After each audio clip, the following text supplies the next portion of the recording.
नमस्कार, मैं हूं आपके साथ आस्था कौशिक। ये प्रियंका गांधी का संसद में पहला भाषण था।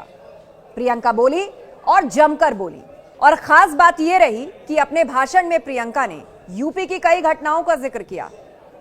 हम आपको दिखाते हैं कैसे एक एक करके प्रियंका गांधी ने मोदी और योगी सरकार पर निशाने साधे।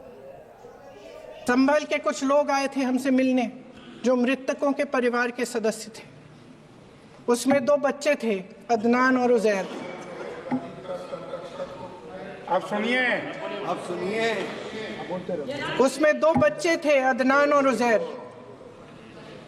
एक बच्चा मेरे बच्चे की उम्र का है, दूसरा उससे छोटा 17 साल का है। दर्जी के बेटे थे। दर्जी का एक ही सपना था कि वो अपने बेटों को पढ़ाएगा लिखाएगा। एक बेटा डॉक्टर बनेगा, एक बेटा भी सफल होगा दूसरा बेटा भी अपने जीवन में सफल होगा। उनके पिताजी हर रोज उनको स्कूल छोड़ते थे। उस दिन भी स्कूल छोड़ने के बाद अपनी दुकान में चले गए। उन्हें पता नहीं था कि विवाद हो रहा है। उन्होंने भीड़ देखी, घर आने की कोशिश की तो पुलिस ने गोली से मार डाला। वो 17 साल का बच्चा अदनान मुझसे कहता है,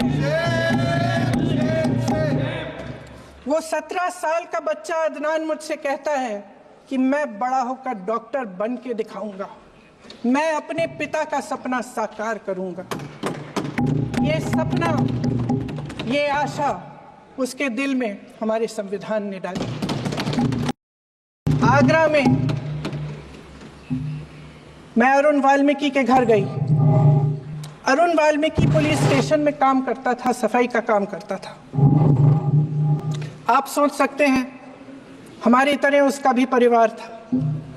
नई नई शादी हुई थी, 2-3 महीनों का बच्चा था। पुलिस स्टेशन में चोरी हो गई। चोरी का इल्जाम उस पर लगाया गया। उसके पूरे परिवार को उठाकर पुलिस स्टेशन में ले गए। आप हंस रहे हैं, लेकिन ये गंभीर बात है। और क्या गंभीर बात। शर्म करो। शर्म। अरुण वाल्मीकि को पीट पीट के मार डाला। उसकी बीवी को पीटा, उसके पिता के नाखून निकाले, उसके पूरे परिवार को पीटा गया।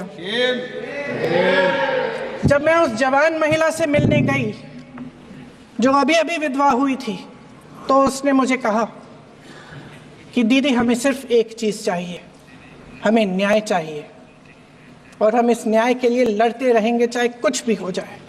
ये हिम्मत उस महिला को हमारे संविधान ने दी।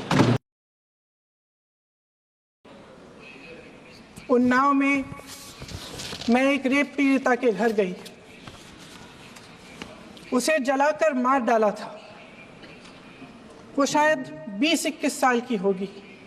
हम सब के बच्चे हैं। हम सोच सकते हैं कि अगर हमारी बेटी के साथ बार बार बलात्कार हुआ और फिर जब वो अपनी लड़ाई लड़ने के लिए गई तो उसको जलाकर मार डाला गया होता, तो हम पर क्या बीतती। मैं उस बच्ची के पिता से मिली। उसके खेत जलाए गए थे, उसके भाइयों को पीटा गया था, उसके पिता को बाहर से घर के बाहर घसीट कर मारा गया था।